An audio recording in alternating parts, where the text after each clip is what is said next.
So now we'll give the floor to Rebecca. Welcome, Rebecca. Bienvenida, Rebecca. ¿Me escuchas? Sí, me pueden oír a mí. We are so grateful for your time and for all your support to make this possible, this legacy and memory and celebration of Emil's life, but also his co-authors, as yourself, who have been doing so much good around the world with your research. So thank you so much. So the floor is yours. Thank you. Thank you. Thank you so much for having me. And I just wish I could be there in person, but I'm so excited to get to speak with you all today. So I'm going to talk about a series of media interventions that I've done in Nigeria, looking at how different types of media interventions can promote peace. And I hope some of these lessons learned from Nigeria might be relevant for promoting peace in Colombia. Okay. So there are lots of different kinds of media interventions that we can think about when we think about promoting peace. Just to name a few, there are things that we can watch, like TV or movies. There are things we can listen to over the radio, on podcasts, and there are things that we can read, like articles in newspapers, blog posts, social media posts. And I think media interventions are really interesting to study when we're thinking about how to promote peace in a whole society, because they're a cost-effective way to reach a large number of people, so we can really do interventions at scale when we think about media.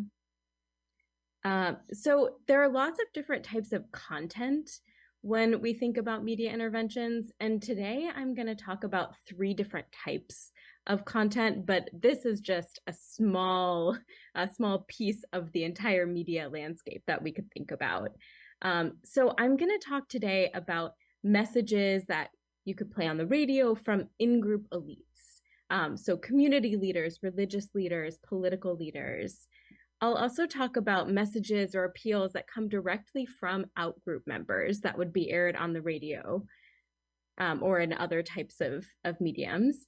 And then I'll talk about what are often known as entertainment education interventions, or they're often called edutainment, and these tend to be fictional dramas.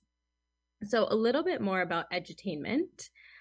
These types of interventions attempt to create social change by embedding content into entertainment programs like TV shows or movies that are intended to change people's attitudes, norms, or behavior. So this could be integrating a storyline into a popular TV show. It could be making a radio drama or a podcast drama.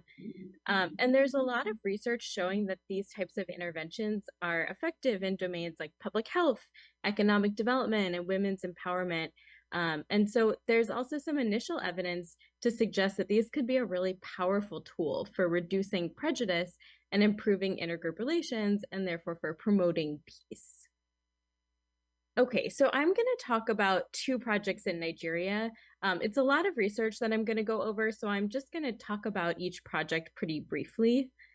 So the first one looks at the question of how to promote peaceful reintegration in northern Nigeria of people who were affiliates of the violent extremist group Boko Haram.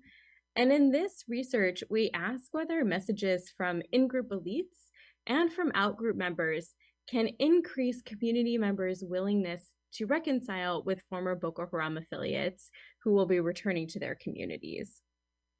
In the second line of research, and this research is with Boaz and with Samantha, who you'll hear from in this session as well, we're looking at the topic of interreligious conflict or communal violence between Christians and Muslims. And here we're looking to see whether fictional dramas that portray the challenges of intergroup interaction, but also the benefits and the successes, whether this type of drama can decrease intergroup animosity and support for violence.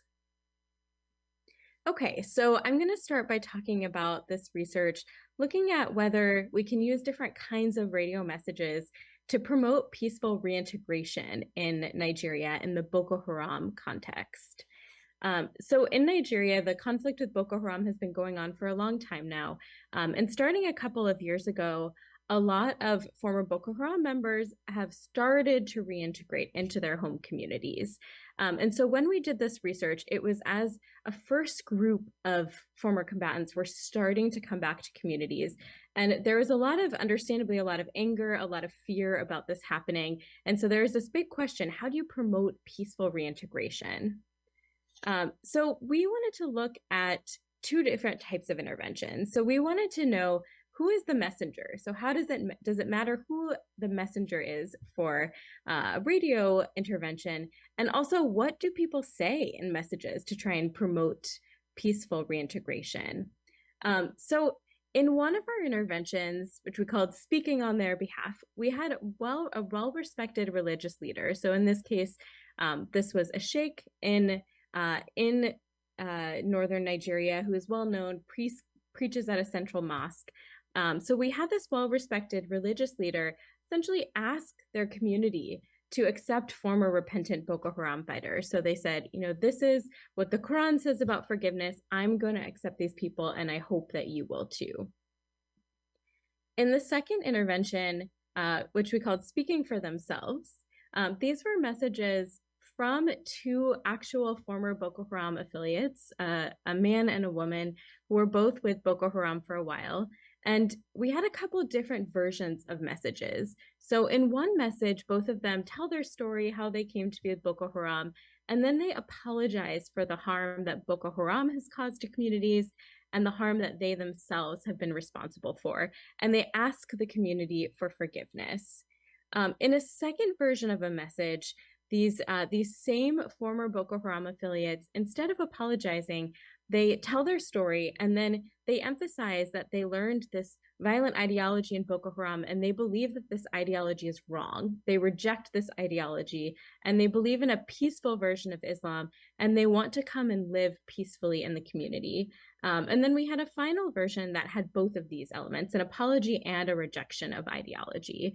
And then finally, we wanted to compare these messages to something, and so we had a message about safe health practices.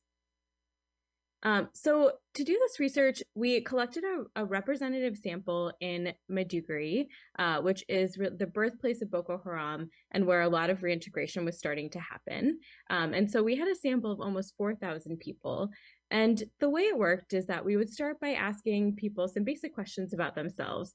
And then we would ask our respondent to invite a couple other people to join them so that they were listening to these messages with friends and family members, just in the way that they would typically listen to the radio in this environment. We would then play one of these randomly selected programs on a speaker and thank the other people who joined, politely ask them to leave, and then now be alone again with the respondent. And then there we would tell them about a fictional former Boko Haram member, and we would ask them about their willingness to reconcile with this former Boko Haram fighter. So now what did we find? Well, we found, maybe not surprisingly, we found that this message from a religious leader who is a respected leader in the community in a highly religious context, we found that this message was very effective in increasing willingness to reconcile with the former Boko Haram fighter. So we found that people were much more likely to say that they were willing to allow this Boko Haram member to come back into their community. They felt more positive about him, and also they thought that their fellow community leaders and fellow neighbors were more supportive of reintegration. So just to give you a little more sense of what this looked like, we found that when people listened to this message compared to this health message, they were much more likely to say that they would trade with a Boko Haram member in the market. They would attend community meetings where a Boko Haram member was present. They would invite them to a family event. So all these different types of interactions, they were much more likely to say yes, they would do after listening to this message from a religious leader. And then we had this second type of message that was from former Boko Haram members themselves. And so as a reminder, we had our apology message. We had a message where the former Boko Haram members reject the ideology of Boko Haram, and a message that combined them. And I will say, going into this, we kind of saw the apology message as a bit of a straw man. We didn't really think that would be effective. Based on a lot of previous research. And we were really interested in this reject ideology message. But what you'll see here is that actually the apology message is what we found to be effective in this context. So for all of our different types of things we asked about, would you interact with the person in different ways? Do you think they should be allowed to reintegrate? Do you think others in your community think they should be allowed to reintegrate?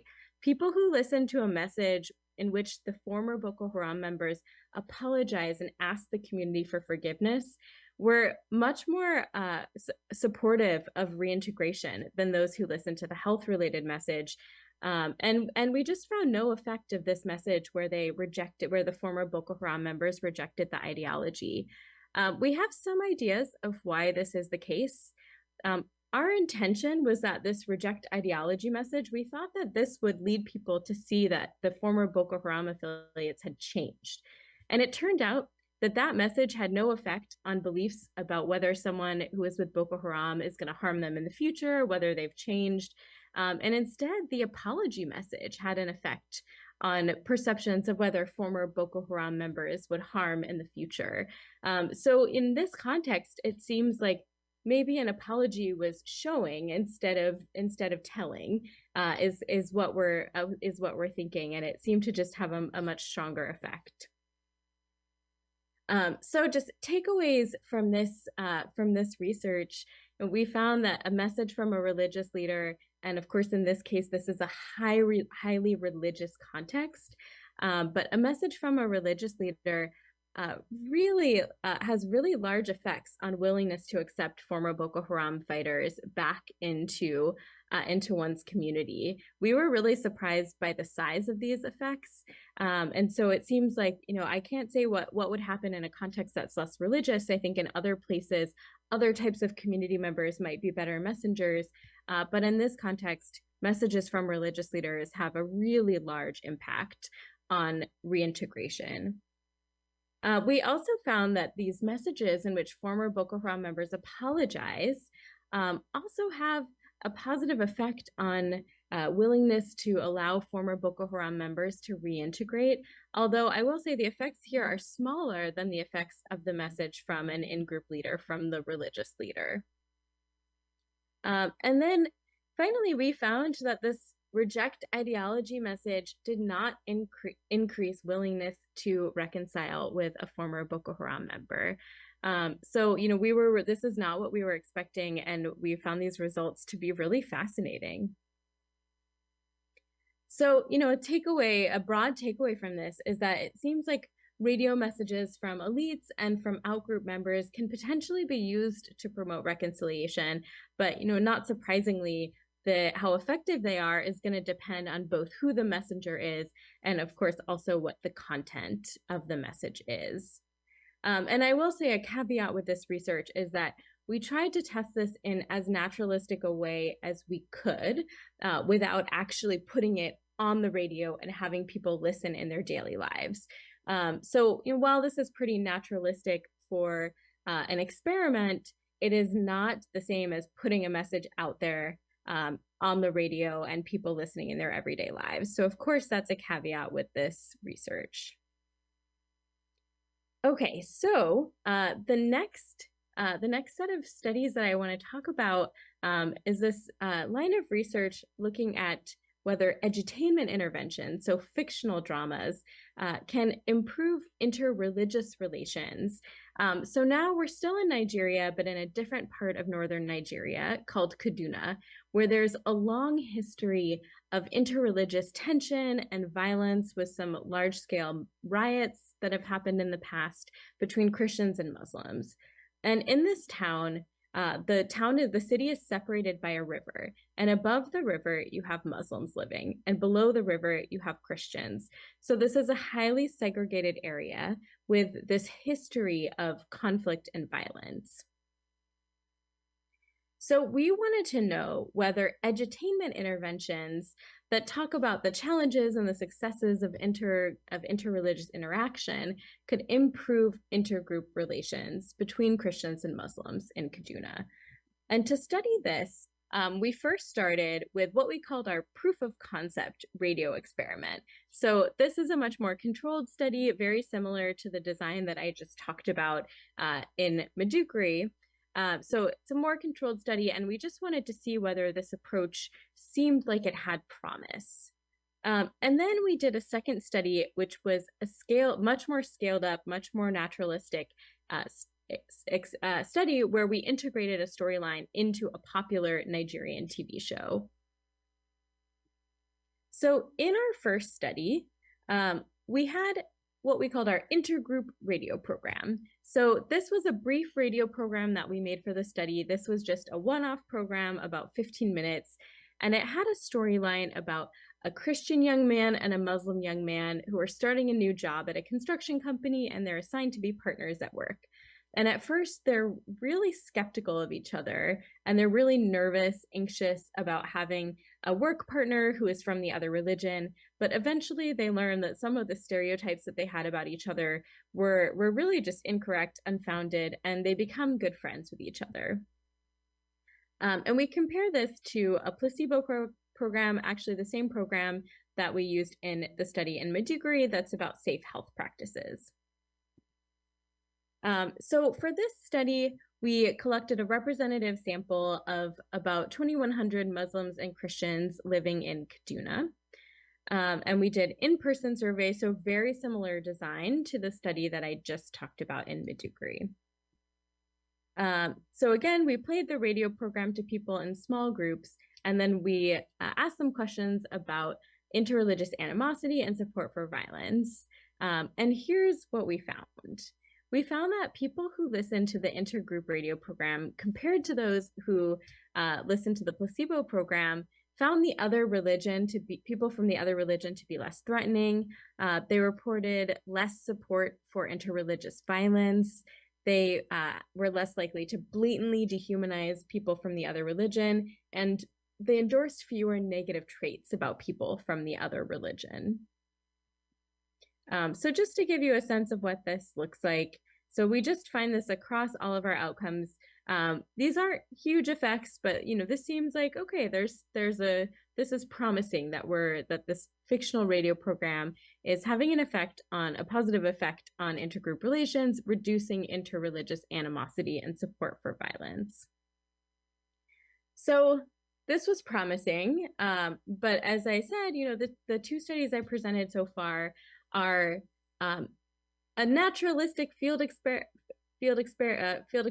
but still not the way that people consume media in their daily lives. So we really wanted to know what would happen if you put a storyline like what we had in our 15-minute radio program, but if you had a storyline like that and integrated it into a popular TV show that people already watch all the time, a TV show people really like. So we were really lucky to be able to partner with the largest TV station in northern Nigeria called Arewa 24. And they were willing to work with us to integrate a storyline into their primetime drama series called Dadankoa. So if you think about, the show that kind of everybody watches and talks about wherever you are, that is Dadankoa in northern Nigeria. So we were able to work with the scriptwriters of this show and take the aspects that we had in this 15-minute program from our first study and now build this in to an entire season of Dadankoa, a 13-episode season. So the scriptwriters took one of the main characters of the show, who's a Muslim teacher, and then they introduced a new character for the show, a Christian teacher who comes to the community and has to try and get along with everyone. And so very similarly to our first study, at first, there's a lot of conflict between the two. They're worried about interacting with each other, but then over time, they start to realize they have a lot in common, and they eventually become really close friends by the end of the season. Okay, so for this study, we started with a baseline phone survey with a subset of our respondents, so about 950 respondents, and this baseline survey took place anywhere between 1 to 4 weeks before the season began. So, pretty shortly before the season began. And then 1 to 2 months after the season finished airing, we did an online phone survey with 1,800 respondents where we asked them lots of questions about interreligious animosity and support for violence. So first, we found that nearly 2/3 of our sample reported watching the show in the past 3 months. So this is really just a popular show. And then we found that about 1/3 of people correctly identified information specifically about our storyline. So meaning these are the people who we know really watched this season and really attended to our storyline. So these are our watchers. And at baseline, so 1 to 4 weeks before the show started airing, we don't find any differences between people who watched the storyline and those who didn't on any of our interreligious questions of things about interreligious animosity and support for violence. But at endline, we find that those who watched our specific storyline dehumanize the other religion less, perceive the other religion to be less threatening, endorse fewer negative stereotypes, and are less supportive of violence. So these results really echo what we found in our radio experiment, but now in this much more naturalistic context. So just to show you what this looks like, we actually found much larger effects here too, which is what we would expect because a 13-episode season that you watch at home with your family and friends is a much bigger dose of an intervention than a 15-minute radio program that someone plays when they show up at your house. And actually in this study, we found that those who watched the show were more willing to interact, reported more positive affect about the other religion, and actually reported interacting more with people from the other religion in the last month. And specifically, they were more likely to invite someone from the other religion into their home, which is a type of behavior that's modeled multiple times in this season. So that was exciting to see that we found these effects on actual interaction over the past month. So the takeaways from this study are really that we have some exciting evidence here that edutainment interventions can be effective in reducing intergroup animosity and support for violence, and therefore, of course, promoting peace.